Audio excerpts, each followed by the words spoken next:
Every day, something dramatic happens in the Caribbean that affects our lives. We'll give you the details. We'll give you the facts on Caribbean Perspective with Eddie Frederick.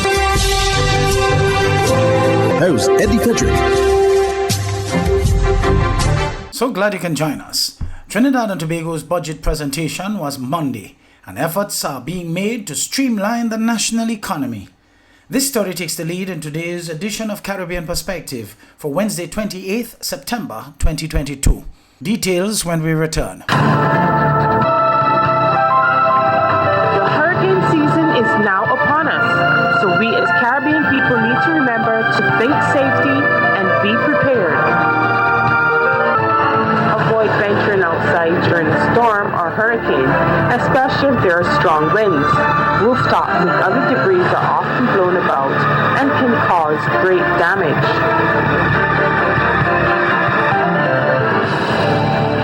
Welcome back. Trinidad and Tobago's finance minister hopes to attract new investment and increase oil production via new incentives.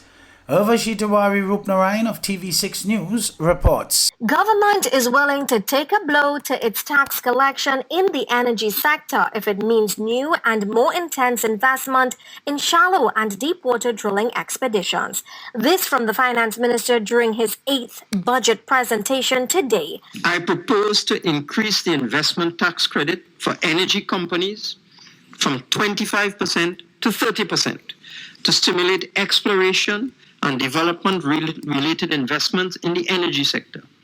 The total tax loss is estimated at $20 million annually. It is to take effect from January 1st, 2023. The finance minister projects the energy sector will grow by some 5% during the upcoming fiscal year. Changes, he said, are to be made to the supplemental petroleum tax. I propose to enhance the current STP concession for small onshore oil producers and introduce in 2023 a tiered system of supplemental petroleum tax at lower rates for shallow water marine operators, as opposed to the current fixed rates of SPT of 18%, 25%, and 33% that kick in as soon as the price of oil crosses US $50 per barrel. For new wells, the minister proposes to move from the current 25% rate to foreign rates via a specified formula to be included into the Petroleum Tax Act. And he says a proposal is also included for deep water. Deep water exploration costs are significant. And to increase and stimulate production in the deep water, I propose to decrease the rate of petroleum profit tax from the current 35% to 30% for companies engaged in deep water exploration.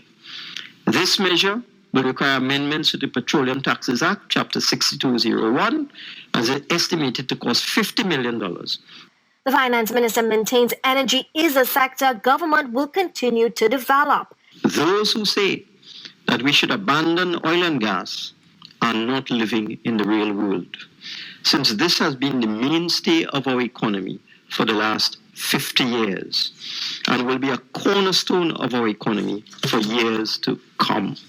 He says the construction of the country's first solar plant is on stream for 2023. Additionally, a technical study is underway by Methanex to see if methanol can be used as a marine and road fuel in TNT. The finance minister also announced a renewable energy rebate for agriculture. Urvashi Tiwari Rupnarayan, TV6 News. In the meantime, TV6's Renessa Cutting tells us that great news for those seeking to further their education, as the GATE program allowing for some people previously excluded from pursuing further studies to access same. This move is to cost the state an additional $50 million. Budget 2023 has seen the state reversing some policy decisions affected back in 2020, where the GATE program is concerned. To qualify for GATE, if they have completed an initial program of study, such as a diploma or associate degree, or the N1 level at UWI, and they wish to upgrade to a bachelor's degree. Similarly, students pursuing technical and vocational education and training, TVET programs, who have already accessed GATE for lower level TVET qualifications will now qualify for GATE for level 4 and level 5 programs that lead to an advanced diploma or bachelor's degree. All students must be in good standing at accredited institutions to qualify, and the finance minister indicates that the country's priority needs will be a determining factor. We are now ensuring that GATE remains as inclusive and all-encompassing as it was originally designed within the constraints of expenditure.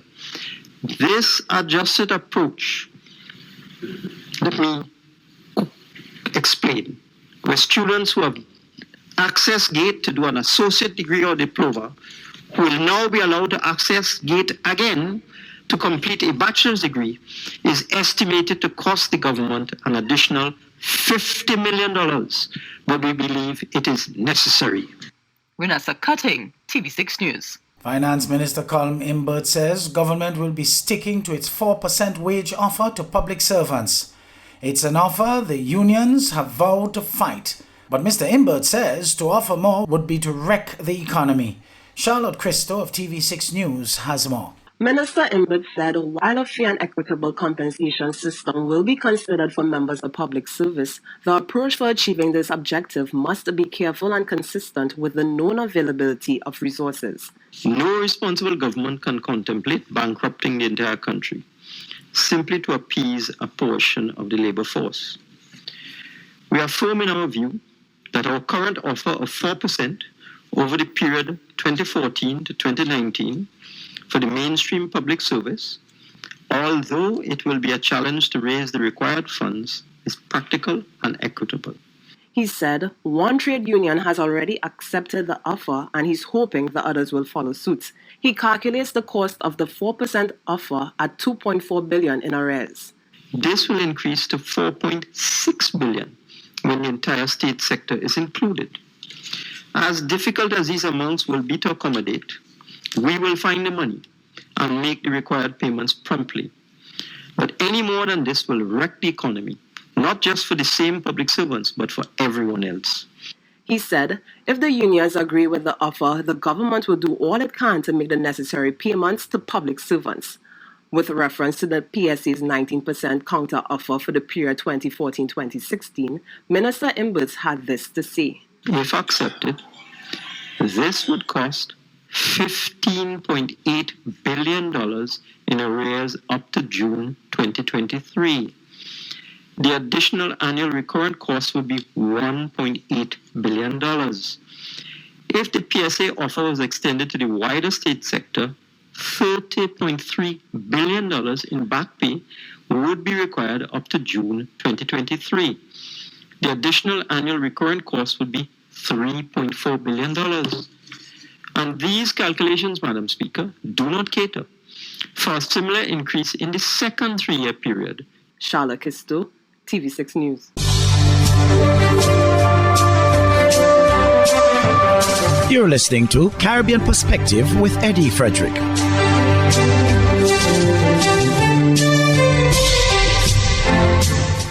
There was another major drug bust at the Ian Fleming Airport in St. Mary in Jamaica.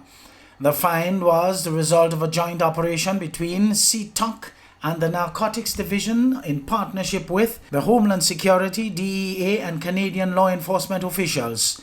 Details in this CVM News item with Jimmy McLean. On Friday, shortly after the police launched a major operational initiative dubbed Operation Relentless 2, targeting criminals, there was a major drug bust at the Ian Fleming Airport in St. Mary. The find was the result of a joint operation between CTOC, Narcotics Division, in partnership with U.S. Homeland Security, DEA, and Canadian law enforcement officials. Head of Crime and Security in the JCF, DCP Fitzbailey, says the cocaine was headed for Canada. On Friday, the 23rd of September 2022, a joint operation was conducted at the Ian Fleming International Airport between the hours of 2 p.m. and 8 p.m. by police officers drawn from the Counterterrorism and Organized Crime Investigation Branch, the Narcotics Division, and law enforcement agents from the United States of America.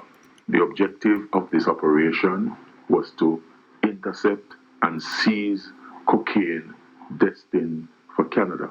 He notes the value is over $25 million. To date, no one has been arrested. During the operation, a total of 500.2 kilos of cocaine, or 1,100.5 pounds, was seized and taken to a police facility for processing.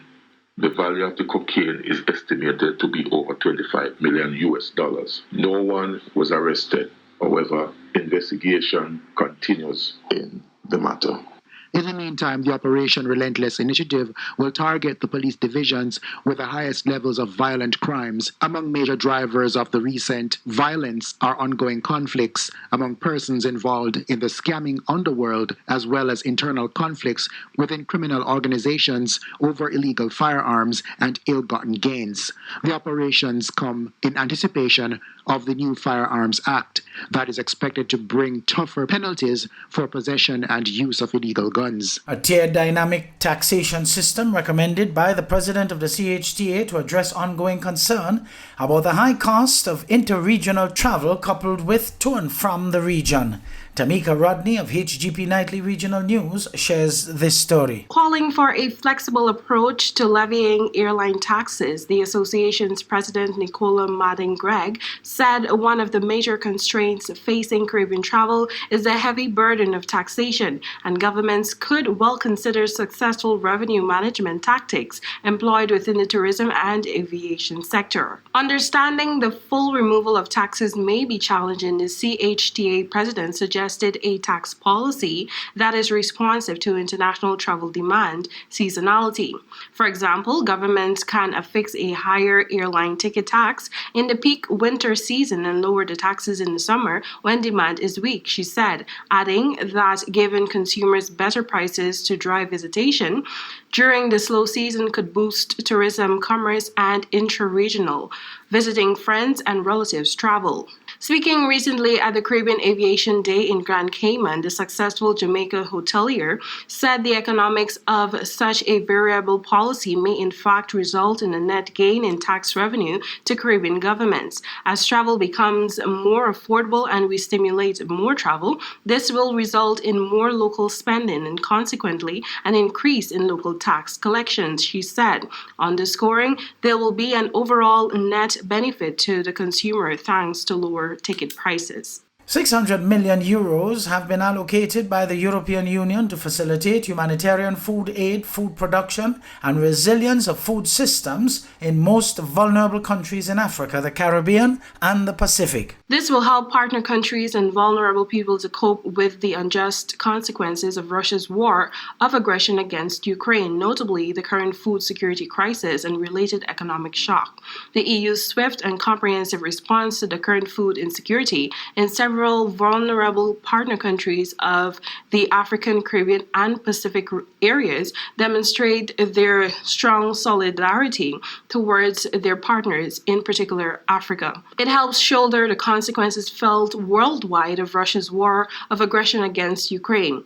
In the short term, they are helping families with food and nutrition assistance and helping countries to buy the food they need. As part of the Global Gateway strategy, they will work on solutions to address current and future risks by investing in local sustainable food systems to enhance resilience.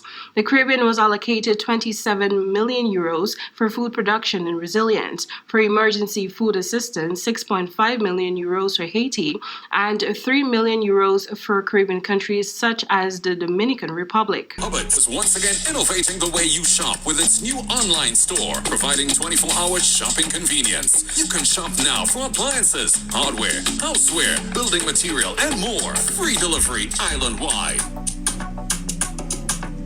Start shopping now at hubbardshardware.gd. Safe, convenient, reliable.